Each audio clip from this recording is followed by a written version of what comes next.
Hello বন্ধুরা, অনুরাগের ছোঁয়া ধারাবাহিকের আগামী পর্বে আমরা দেখতে চলে রূপা দীপাকে বলে কি হলো একটা মিথ্যের জন্য সব শেষ হয়ে গেল।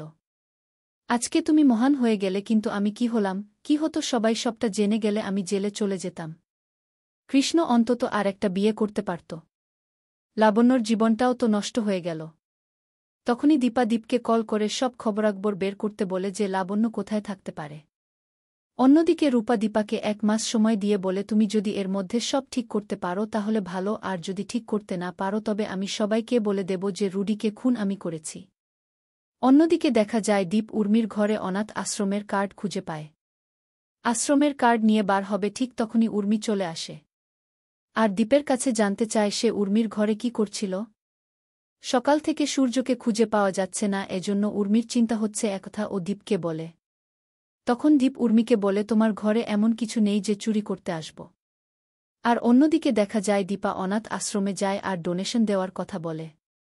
তারপর লাবণ্যর সঙ্গে দেখা করতে চাইলে লাবণ্য সেখানে এসে দীপাকে দেখে কান্না করতে থাকে।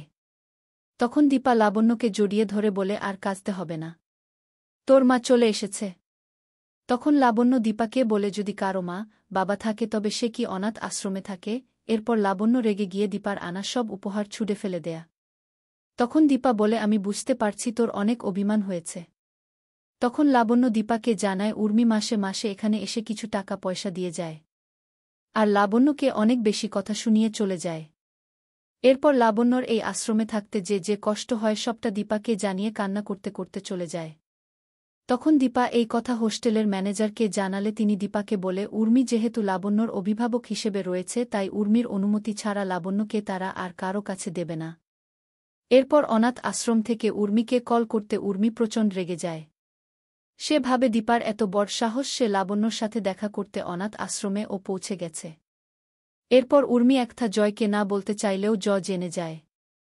জয় একথা শুনে অবাক হয়ে যায়। কারণ জানত না যে লাবণ্য অনাথ আশ্রমে থাকে। তখন উর্মিকে বলে তুমি ওইটুকু বাচ্চাকে অনাথ আশ্রমে রেখে এসেছ। তখন উর্মি বলে তাহলে কি করব, তোমার পাপ তো আমি বয়ে বেড়াব না। অন্যদিকে দেখা যায় দীপা আর সূর্যর হঠাৎ করে রাস্তায় দেখা হয়ে যায়। দীপাকে দেখে সূর্য কথা বলতে এগিয়ে আসে।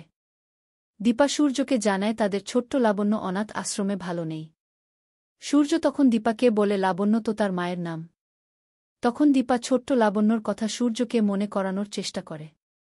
তো বন্ধুরা, তোমাদের কি মনে হয় দীপা কি পারবে ছোট্ট লাবণ্যকে উর্মির সব চক্রান্ত থেকে বাঁচিয়ে বাড়িতে ফিরিয়ে আনতে? অবশ্যই কমেন্ট করে জানাও তোমাদের মতামত। ভিডিওটি ভালো লাগলে একটা লাইক, শেয়ার এবং সাবস্ক্রাইব করে দিও।